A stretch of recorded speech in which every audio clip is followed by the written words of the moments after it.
આજે થોડી વાત કરવી છે. આપણું મલ્ટીટાસ્કર હોવું એ બ્લેસિંગ છે કે બર્ડન?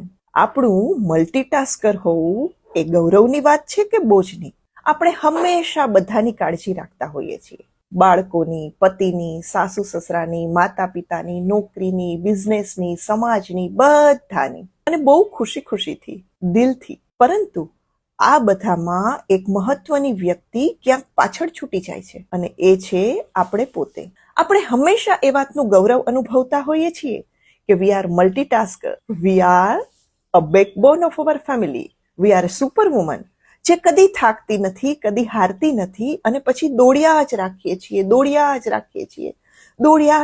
છીએ. પરંતુ ઘણી વખત આ દોડ પાછળ આપણી હેલ્થ, હેપીનેસ, હોબીઝનો ભોગ લેવાઈ જતો હોય છે. અને આ દોટમાં આપણું મલ્ટીટાસ્કિંગ ક્યારે બ્લેસિંગમાંથી બર્ડન બની જાય છે એ ખ્યાલ જ નથી રહેતો. આપણી આસપાસના લોકો, આપણા બાળકો, આપણા પતિ, ઇવન આપણને પોતાને પણ ખબર નથી પડતી કે આપણે કઈ પરિસ્થિતિમાંથી પસાર થઈ રહ્યા છીએ. અને કોઈ વાર જ્યારે ખબર પડે ને, ત્યારે ખૂબ મોડું થઈ ગયું હોય છે. In the form of mental illness and physical illness.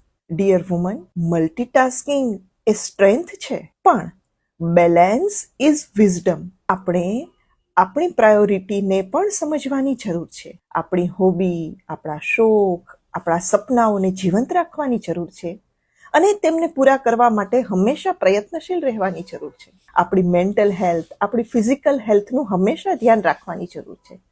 અને તે માટે આપણી જવાબદારીઓ વહેંચતા શીખવાની જરૂર છે. આપણી જવાબદારીઓ પતિ, બાળકો, સાસુ સસરા ને વહેંચતા શીખો. ટેકનોલોજીનો ઉપયોગ કરતા શીખો. જ્યાં હેલ્પર મળી રહે ત્યાં હેલ્પરની મદદ જરૂરથી લો. ના પાડતા શીખો.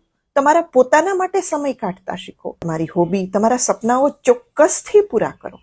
જો તમે સ્વસ્થ હશો ને, તો તમે તમારા પરિવાર સાથે સુંદર જીવન જીવી શકશો. માટે આજે એક વાત ચોક્કસથી યાદ રાખીએ. આપણી પોતાની જવાબદારી આપણે પોતે લઈશું, ખરું ને?